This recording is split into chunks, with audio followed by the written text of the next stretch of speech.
Welcome to Bible Conversations. We are excited to share with you thoughts from different ministers across Texas and Oklahoma this year. We hope that you will join us as we read from the book, Make a Change. You can find this book on Amazon in an ebook format or in print, and we hope that you will enjoy this short devotional thought as much as we have. The reading this week comes from the 32nd week on reconciliation.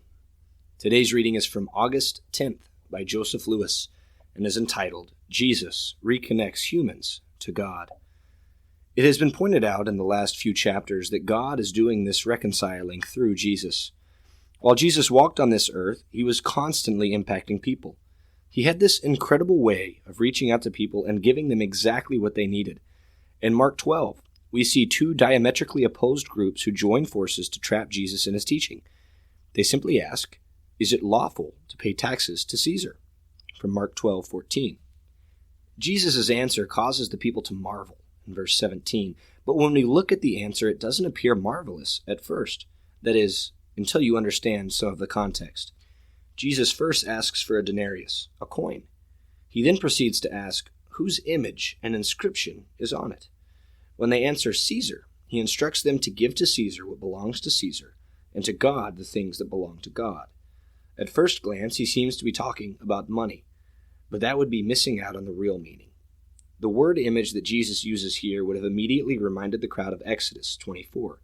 You shall not make for yourself a carved image, or any likeness of anything that is in heaven above, or that is in the earth beneath, or that is in the water under the earth.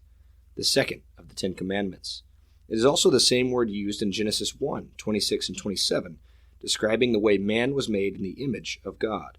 So when Jesus finishes his answer, he bases who something belongs to on whose image is on it. Jesus is plainly saying that humans have God's image and therefore belong to God. Jesus could just as easily have said, be reconciled to God.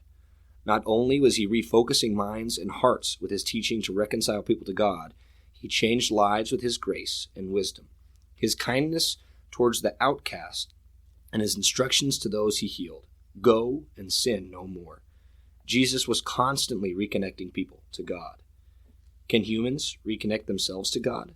Jesus reconnected people to God through everything he did. Are you intentional about bringing people to God the way Jesus is?